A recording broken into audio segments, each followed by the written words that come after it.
Hey hi! నన్ను వెంటాడే రాక్షస ప్రేమ episode 30 ఏంటో ఇప్పుడు చూద్దాము. ఇక లేట్ చేయకుండా స్టోరీ ఏంటో చూద్దాం. ఆకాష్ సంతోషంగా ఉన్న గాయత్రి వైపు చూస్తూ కోపంగా రూమ్లోకి విసురుగా వెళ్ళి డోర్ క్లోజ్ చేసి బెడ్ మీద కూర్చొని, రేయ్ ఎవర్రా నువ్వు? అమ్మ ప్రేమ నాకు మాత్రమే కావాలి. తను నాకు నైనాకి మాత్రమే అమ్మ. ఇప్పుడు నువ్వు అమ్మ లైఫ్లోకి వస్తే నాకు ఇస్తున్న ఇంపార్టెన్స్ మొత్తం తగ్గిపోతుంది. ముందులా నా మీద ప్రేమ చూపించదు. తన ప్రేమ ఆస్తి అన్నీ నీకే దక్కుతాయి. అది చూస్తూ నేను భరించలేను.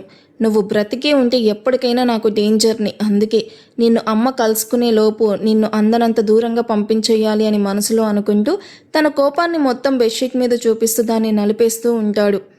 స్వాతి నైనాతో నవ్వుతూ మాట్లాడుతూ ఉన్న గాయత్రికి హాల్లో ఎక్కడ ఆకాష్ కనిపించకపోయేసరికి చుట్టూ చూస్తూ, శ్రీరామ్ ఎక్కడ స్వాతి అంటూ చెల్లి వైపు చూస్తుంది. ఇంకా ఆఫీస్ నుండి రాలేదక్కా, వచ్చేస్తాడు. ఈలోపు మీరు ఫ్రెష్ అవ్వండి, నేను అందరి కోసం ఫుడ్ ప్రిపేర్ చేస్తాను అని కిచెన్లోకి వెళ్తుంది. నైనా తన లగేజ్ తీసుకొని తన రూమ్లోకి వెళ్తూ, మామ్ నాకు నా ఫేవరెట్ చికెన్ బిర్యానీ కావాలి అని చెప్పి మరి తన రూమ్లోకి ఫ్రెష్ అవ్వడానికి వెళ్తుంది. నైనాని చూసి నవ్వుతూ ఆకాష్ కోసం తన రూమ్కి వెళ్ళి డోర్ ఓపెన్ చేసి, అందరం అక్కడ మాట్లాడుతూ ఉంటే నువ్వేంట్రా అలా వచ్చేసావు అని ఆకాష్ వైపు చూస్తూ రూమ్లోకి వస్తుంది గాయత్రి. గాయత్రిని చూసి మొహాన్ని నార్మల్గా పెట్టుకొని నవ్వుతూ, కాల్ వస్తే మాట్లాడుతూ ఇలా వచ్చానమ్మా అంటూ గాయత్రి చేపట్టుకొని, నీ ఫేస్లో ఈ స్మైల్ చూసి చాలా డేస్ అవుతుంది, ఒకసారి నవ్వమ్మా అంటూ గాయత్రి బుగ్గలు లాగి తన నవ్వు చూసి ఆకాష్ కూడా నవ్వుతాడు. నన్ను ఐస్ చేసింది చాలే కానీ ముందు నా కోడలి ఫోటో చూపించరా అని చిరుకోపంగా అడగగానే ఆకాష్ నవ్వుతూ షాపింగ్ మాల్లో వర్షాకి తెలియకుండా తీసిన వర్ష పిక్ చూపిస్తూ, తినే నీకు కాబోయే కోడలు, పేరు వర్ష, బీటెక్ ఫినిష్ చేసింది, చెప్పు ఎలా ఉంది అని ఆత్రంగా గాయత్రి వైపు చూస్తూ ఉంటాడు. వర్ష ఫోటో వైపు తీక్షణంగా చూస్తూ ఆకాష్ వైపు చూస్తుంది గాయత్రి. ఏమైందమ్మా అలా చూస్తున్నావు? వర్ష నీకు నచ్చలేదా అని కంగారుగా అడుగుతున్న ఆకాష్ని చూసి అందంగా నవ్వేస్తూ, అపరంజి బొమ్మలా ఉంది, తను నచ్చకుండా ఉంటుందా ఆకాష్? అమ్మాయి చాలా బాగుంది అంటూ చిన్నగా నవ్వి, అవును అమ్మాయి పేరేంటన్నావు? వర్ష అమ్మ, తనలాగే తన పేరు కూడా చాలా బాగుంది కదా. తను వర్షం, నేను ఆకాశం, ఇద్దరికి చాలా దగ్గరి బంధం ఉంది. అలాగే మేము కూడా ఎప్పటికీ కలిసే ఉండాలని బ్లెస్ చెయ్యమ్మా. తప్పకుండా ఆకాష్, ఇద్దరు చిరుక గోరింకల్లాగా సంతోషంగా ఉంటారు అంటూ మొబైల్ ఆకాష్ చేతిలో పెడుతూ, అది జరగాలంటే ముందు నువ్వు చేయాల్సింది వర్షతో పరిచయం పెంచుకోవడం. తన అలవాట్లు, అభిరుచులు, ఇష్టాలు అన్నీ తెలుసుకొని తనకి నచ్చినట్టు మారి తన మనసును గెలుచుకో. ఎందుకంటే తను పెళ్లి కాని అమ్మాయి కాదు, ఆల్రెడీ పెళ్ళైన అమ్మాయి కనుక తన మనసులో చోటు సంపాదించడం చాలా కష్టం. తన భర్త మీద ఉన్న ప్రేమను చంపేసి అసహ్యాన్ని పెంచి తనకు దగ్గర అవ్వు, అప్పుడే వర్ష నీదవుతుంది. అమ్మ అంటూ కోపంగా పైకి లేచి, ఆ వరుణ్ గాడిని నా వర్ష భర్తగా చూడొద్దు, తాను నాది, వర్ష ఎప్పటికీ ఆకాష్కి సొంతం. గాయత్రి చిన్నగా నవ్వి, ఆవేశపడక ఆకాష్, నువ్వు ఆవేశంగా తను నీదే అని అరిచి చెప్పినంత మాత్రాన నీదవ్వదు. తన మనసులో నువ్వు స్థానం సంపాదించాకే నీదవుతుంది. అది ఎలా సాధ్యమవుతుందో దానికి మార్గం ఆలోచించు అని ఆకాష్ భుజం తట్టి బాగా ఆలోచించు అని చెప్పి రూమ్లో నుండి బయటకు వెళ్ళిపోతుంది. అమ్మ చెప్పింది నిజమే, వర్ష నాకు దక్కాలంటే అంత సులువు కాదు. తనను చూశాడని ముక్కు మొహం తెలియని వాడిని రక్తం వచ్చేలా కొట్టాడు. ఇక నన్ను హెల్ప్ చేశానని కూడా చూడకుంటే చేయి కాల్చాడు. అలాంటి వాడిని దాటి వర్ష ప్రేమను దక్కించుకోవడం నిజంగా సాహసమే అవుతుంది. కానీ తప్పదు, ఎంత వీలైతే అంత తొందరగా వర్ష మనసులో చోటు సంపాదించుకోవాలి. రేపటి నుండి వర్ష ఎక్కడికి వెళ్తుంది, ఏం చేస్తుంది, తన అలవాట్లు అన్నీ తెలుసుకోవాలి. అంతకంటే ముందు అమ్మ దగ్గర నుండి ఆ ఓల్డ్ అడ్రస్ తీసుకుని వాడి సంగతి చూడాలి అని ఫిక్స్ అవుతూ మొబైల్ తీసుకొని ఎవరికో కాల్ చేస్తాడు. ఆకాష్ రూమ్లో నుండి బయటకు వచ్చిన గాయత్రికి శ్రీరామ్ ఆఫీస్ నుండి వస్తూ ఉండడం చూసి నవ్వుతూ తనకి ఎదురు వెళ్ళి, ఎలా ఉన్నావు శ్రీరామ్ అని నవ్వుతూ అడుగుతుంది గాయత్రి. గాయత్రి వాయిస్కి తలెత్తి ఎదురుగా ఉన్న గాయత్రిని పోల్చుకోలేక ఎవరు అన్నట్టు సందేహంగా అడుగుతాడు. కిచెన్ నుండి హాల్లోకి వస్తున్న స్వాతి శ్రీరామ్ మాటలకి నవ్వుకుంటూ, రామ్ ఇంకా గుర్తుపట్టలేదా? తను మా అక్క గాయత్రి. ఫేస్ చేంజ్ అయ్యాక నువ్వు చూడలేదు కదా, అందుకే నువ్వు అక్కని గుర్తుపట్టలేదు. అక్క నైనా ఇందాకే వచ్చారు అని చిరునవ్వుతో చెప్తుంది. శ్రీరామ్ గాయత్రి వైపు చూస్తూ, గుర్తించుకోవాల్సినంత గొప్ప వ్యక్తి ఏం కాదులే ఈవిడ. నా అన్నయ్య తన పిల్లల్ని చంపేసిన అంతకురాలు. ఈవిడ్ను అంత ఈజీగా ఎలా మర్చిపోగలను? అంతే కదా గాయత్రి గారు, ఎలా ఉన్నారు? అయినా నా పిచ్చి కానీ చూస్తుంటేనే తెలుస్తుందిలేండి ఎంత బాగున్నారో అన్నట్టు ఈసారి ఎవరి కొంప ముంచడానికి వచ్చారు? శ్రీరామ్, ఏం మాట్లాడుతున్నావో ఎవరితో మాట్లాడుతున్నావో తెలుస్తుందా అంటూ సీరియస్గా అడుగుతుంది స్వాతి. ఎందుకు తెలియదు, నా తోడబుట్టిన వాణ్ణి పొట్టన పెట్టుకున్న రాక్షసుతో మాట్లాడుతున్నా అని గాయత్రి వైపు కోపంగా చూస్తూ, నువ్వు నా ఇంటికి రావడం నాకు ఇష్టం లేకపోయినా నా భార్య పిల్లల కోసం ఒప్పుకున్నా. ఇక్కడున్నన్ని రోజులు నీ మొహాన్ని నాకు చూపించకు అంటూ నైనా ఎక్కడా అని స్వాతి వైపు సీరియస్గా చూస్తూ అడుగుతాడు. శ్రీరామ్ కోపానికి వణికిపోతూ భయంగా నైనా రూమ్ వైపు చూపిస్తూ అక్కడుంది అని చెప్పగానే గాయత్రిను అసహ్యంగా చూస్తూ అక్కడి నుండి వెళ్ళిపోతాడు. శ్రీరామ్ వైపు బాధ కోపంతో ఎర్రబడ్డ కళ్ళతో చూస్తూ ఉన్న గాయత్రి భుజం మీద చేయి వేసి, ఫీల్ అవ్వకక్క, రామ్ ఇంకా ఆ సంఘటనని మర్చిపోలేదు. పిల్లలు నీ దగ్గర ఉండడం కూడా తనకిష్టం లేదు. నా బలవంతం మీదే ఒప్పుకున్నాడు. మెల్లగా తనే మారుతాడు అని నిష్ఠూరిచ్చి అక్కడి నుండి వెళ్ళిపోతుంది. ఆఫీస్లో వర్క్ కంప్లీట్ చేసి ఇంటికి వెళ్ళేసరికి నైట్ 8 అవుతుంది. వర్ష వాళ్ళ కోసమే గుమ్మంలో నిలబడి ఎదురు చూస్తూ ఉన్న కాంతమ్మకి వరుణ్ కాల్ రావడంతో ఊపిరి పీల్చుకొని, ఏంటి బాబు ఈరోజు ఇంత ఆలస్యం చేశారు? నేను మీకోసమే గంట నుండి ఎదురు చూస్తూ ఉన్నా అంటూ వర్షాను చూసి, పాప ఎలా ఉన్నావు అంటూ ఎప్పటిలానే ఆప్యాయంగా అడుగుతున్న కాంతమ్మను చూసి ఎమోషనల్గా హక్ చేసుకుంటూ, చాలా బాగున్నాను నానమ్మ, నువ్వు ఎలా ఉన్నావు, నీకు పెయిన్ తగ్గిందా అంటూ కాంతమ్మను వదిలి నవ్వుతూ అడుగుతుంది. తగ్గిపోయింది పాప, నిన్న బాబు డాక్టర్కి కాల్ చేసి చెప్పాడనుకుంటా. డాక్టర్ వచ్చి ఇంజెక్షన్ చెయ్యగానే తగ్గిపోయింది. అది సరే కానీ నిన్నంతా నువ్వు బాబు మీ ఇంట్లోనే ఉన్నారని చెప్పాడు, నిజమేనా అంటూ చిరునవ్వుతో అడుగుతున్న కాంతమ్మని చూసి చిన్నగా నవ్వి, అవును నానమ్మ, నిన్న మొత్తం ఇద్దరం అక్కడే ఉన్నాం. ఇదిగో చూడు, వరుణ్ నాకు న్యూ మొబైల్ కూడా గిఫ్ట్ ఇచ్చాడు. నిన్న నేను చాలా హ్యాపీగా ఉన్నాను. ఇన్ఫ్యాక్ట్ ఇప్పుడు కూడా నీతో చాలా విషయాలు మాట్లాడాలి పదా అంటూ హాల్లో సోఫాలో కూర్చొని కాంతమ్మకి నిన్న జరిగిన అన్ని విషయాలు నవ్వుతూ చెప్తూ ఉంటుంది. బ్లేజర్ విప్పుతూ టై లూజ్ చేసుకుంటూ వాళ్ళ వైపు చూసిన వరుణ్కి వాళ్ళ మాటలు ఇప్పుడే ఆగేలా లేవు అని అర్థం చేసుకోవడంతో నవ్వుకుంటూ తన బ్యాగ్ తీసుకొని ఫ్రెష్ అవ్వడానికి తన రూమ్కి వెళ్ళిపోతాడు. పాపా, నువ్వు చెప్పేది నిజమేనా? నేను నిజంగా నమ్మలేకపోతున్నాను. నువ్వు అడగక ముందే వరుణ్ బాబీ నిన్ను మీ ఇంటికి తీసుకుని వెళ్ళడమే కాకుండా రోజంతా అక్కడే ఉండనిచ్చాడా? పైగా నీకు కొత్త ఫోన్ కూడా తెచ్చాడా అని ఒకవైపు సంతోషం మరోవైపు షాకింగ్గా అనిపిస్తూ ఉంటే అయోమయంగా అడుగుతుంది. అయ్యో నిజంగా నిజం నానమ్మ, అయినా నేనే స్వయంగా చెప్తుంటే ఇంకా నిజమా అని డౌట్గా అడుగుతున్నావేంటి? నిన్న వరుణ్ నీకు మేము అమ్మ వాళ్ళ ఇంట్లో ఉన్నామని చెప్పాడంట కదా, మళ్ళీ ఏంటి తెలియనట్టు అడుగుతున్నావు? చెప్పాడు పాప, కానీ నేను నమ్మలేకపోయాను. అందుకే నువ్వు రాగానే అడిగా. ఏదైతే ఏంటి, నువ్వు బాబు సంతోషంగా ఉన్నారు. భగవంతుడి దయ వల్ల మీరెప్పుడు ఇలాగే ఉంటే నాకు అదే చాలు. నిజం నానమ్మ, వరుణ్లో చేంజ్ స్టార్ట్ అయ్యింది. ఇదే చేంజ్ లైఫ్ లాంగ్ ఉంటే నాకు మాత్రం కావాల్సింది ఏముంది? వరుణ్ మారడం నిజంగా నాకు చాలా చాలా హ్యాపీగా ఉంది నానమ్మ అంటూ కాంతమ్మను గట్టిగా హక్ చేసుకొని సరదా కబుర్లు చెప్తూ ఉంటుంది. కానీ కాంతమ్మ నుండి ఎటువంటి రిప్లై లేకపోవడం చూసి కాంతమ్మ నుండి దూరంగా జరిగి, ఏమైంది నానమ్మ, ఎందుకలా మౌనంగా ఉన్నావు? వరుణ్ మారిపోవడం వల్ల నీకు హ్యాపీగా లేదా? అలాంటిదేం లేదు పాప, నాకు కూడా చాలా సంతోషంగా ఉంది. కానీ వరుణ్లో ఈ మార్పు ఎప్పటిదాకా ఉంటుందా అని అర్థం కావట్లేదు. దిగులు పడక నానమ్మ, మార్పు మొదలయ్యాక మళ్ళీ వెనకడుగు వేయడం జరగదు. నేనున్నాను కదా, వరుణ్ణి పూర్తిగా మార్చే బాధ్యత నాది, సరేనా? ఇంతకీ డిన్నర్కి ఏం చేసావు అంటే టాపిక్ డైవర్ట్ చేస్తుంది. పాప, నాకు ఈరోజు మధ్యాహ్నం పెదబాబు గారు ఫోన్ చేశారు. మరో వారంలో ఆయన ఇండియాకు వస్తున్నారట. వరుణ్ బాబుకి పెదబాబు ఎదురుపడితే మళ్ళీ ఎక్కడ పాత వరుణ్ అవుతాడో అని భయంగా ఉంది. ఏంటి నానమ్మ నువ్వు చెప్పేది, మామయ్య వస్తున్నారా అని కాసేపు షాక్ అయ్యి తర్వాత నార్మల్ అవుతూ, మరేం పర్వాలేదు నానమ్మ, వరుణ్ని నేను మేనేజ్ చేయగలను. ఇప్పుడు కాకపోతే ఎప్పుడైనా వాళ్ళు ఎదురుపడాల్సిన వాళ్ళే కదా, ఏం పర్వాలేదు, రానివ్వండి. ఎలాగైనా తండ్రి కొడుకుల్ని కలిపేద్దాం. అంతకంటే ముందు నేను మామయ్య గారితో పర్సనల్గా మాట్లాడాలి. ఆయన రాగానే నేను ఆయన దగ్గరికి తీసుకెళ్ళు. కానీ పాప, ఈ విషయం వరుణ్ బాబుకి తెలిస్తే చాలా కోప్పడతారు. ఇప్పుడిప్పుడే బాబుతో సంతోషంగా ఉంటున్నావు, మళ్ళీ మీ మధ్య గొడవలు జరగడం మంచిది కాదు. లేదు నానమ్మ, లేట్ చేసే కొద్దీ వాళ్ళ మధ్య దూరం పెరిగిపోతూ ఉంటుంది తప్ప తగ్గదు. ఇంకా చూస్తూ ఉండడం కంటే ధైర్యం చేసి మాట్లాడడమే కరెక్ట్. ఇంక నువ్వేం చెప్పకు. మామయ్య రాగానే మనం వెళ్ళి కలుద్దాం, అంతే. నేను వెళ్ళి ఫ్రెష్ అయ్యి వస్తాను, కలిసి డిన్నర్ చేద్దామని నవ్వుతూ పైకెళ్తున్న వర్షాన్ని చూసి, నీ మంచి మనసుకి అంతా మంచి జరుగుతుంది పాప అని వర్ష వైపు అపురూపంగా చూస్తూ ఉంటుంది. నైనాతో కబుర్లు చెప్పుకుంటూ కూర్చొనున్న శ్రీరామ్ని డిన్నర్కి 10వ స్వాతి విసుగ్గా చూస్తూ, ఏంటండి మీరు, ఎన్నిసార్లు పిలవాలి? ఇదే లాస్ట్. వస్తే ఫుడ్ ఉంటుంది, లేకపోతే లేదు. మీ కూతురు ఎక్కడికి వెళ్ళదు కానీ రాండి అని విసుగ్గా ఇద్దరి వైపు చూస్తూ కోపంగా డైనింగ్ టేబుల్ దగ్గరికి వెళ్తుంది.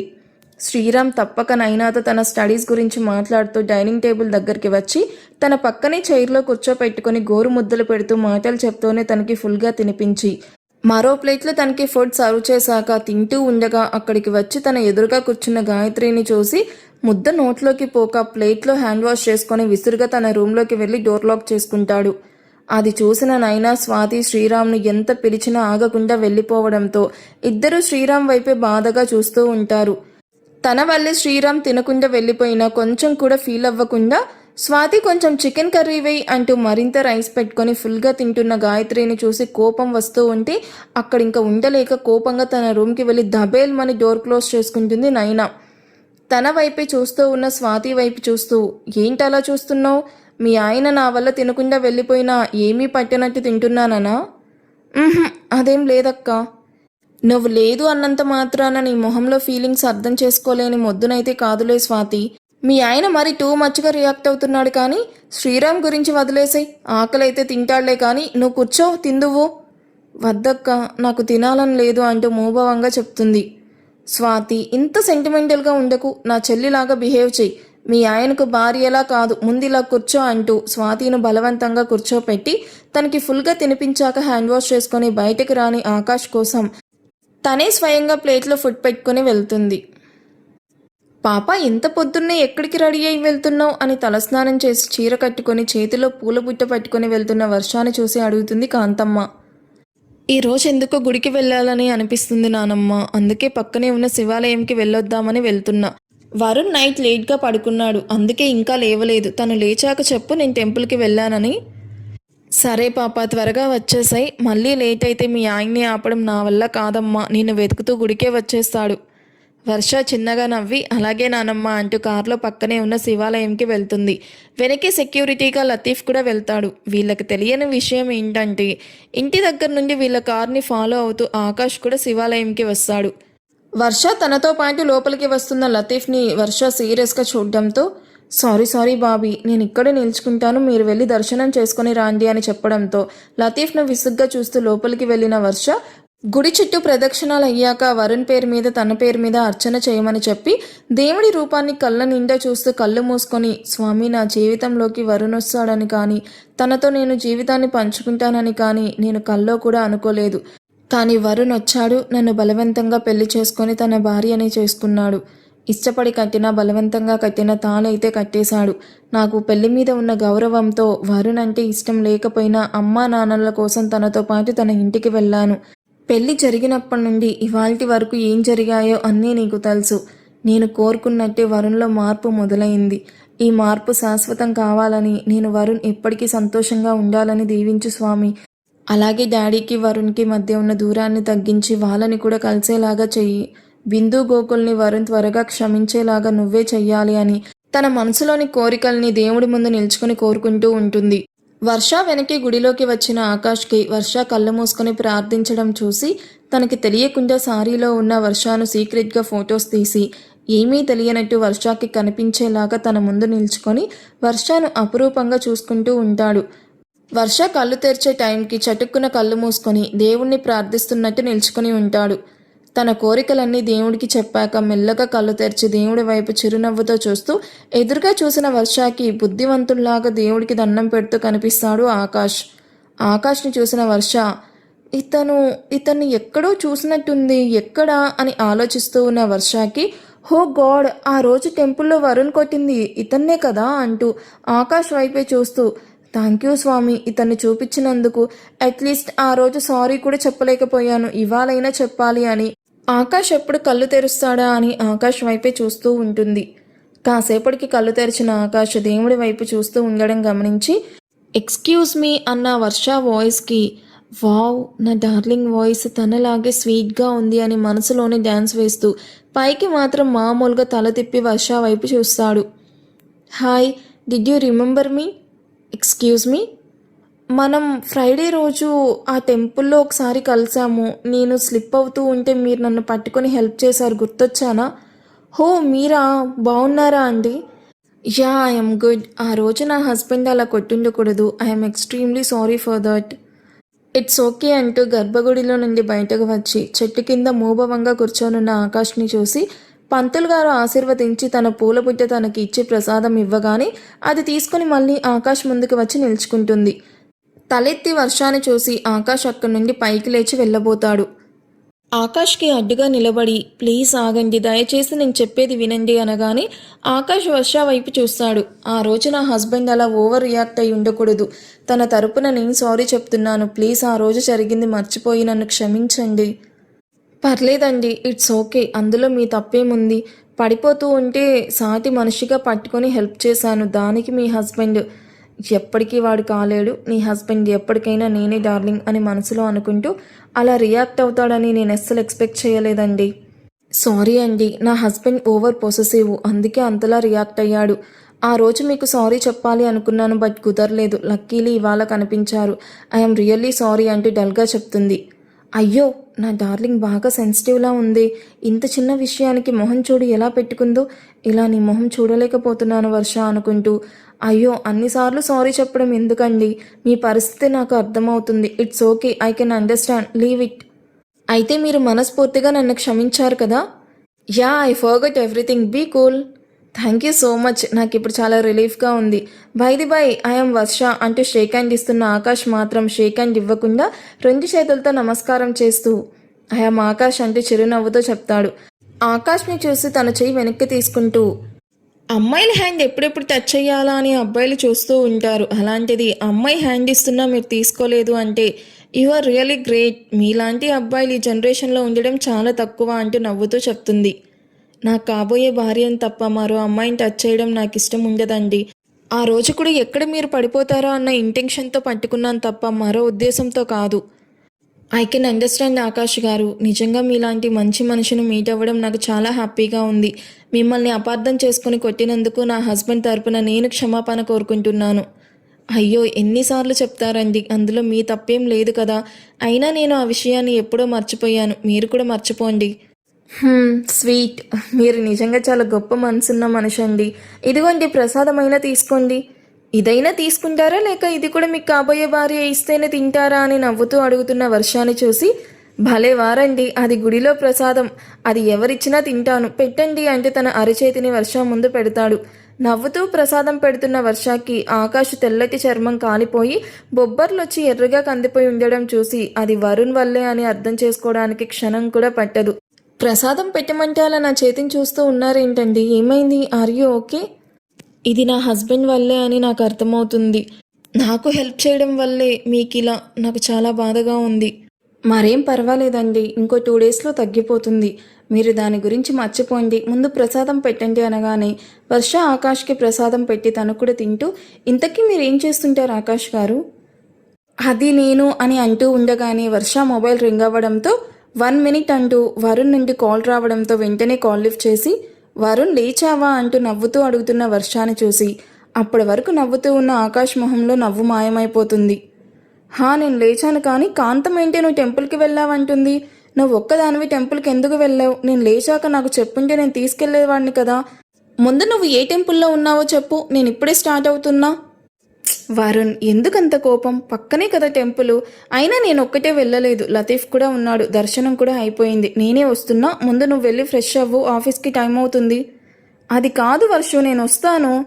అక్కర్లేదు అంటున్నాను కదా, నేను వచ్చేస్తున్నా, 15 మినిట్స్లో నీ ముందుంటాను, వెళ్ళి ఫ్రెష్ అవ్వు అంటూ కాల్ కట్ చేసి, okay Akash, nice to meet you, మళ్ళీ కలుద్దామని చెప్పి వెళ్తున్న వర్షాన్ని చూసి, ఈ కుత్తేగాడు కాల్ చేయకపోయి ఉంటే మరికొంతసేపు నా డార్లింగ్తో టైం స్పెండ్ చేసేవాడిని.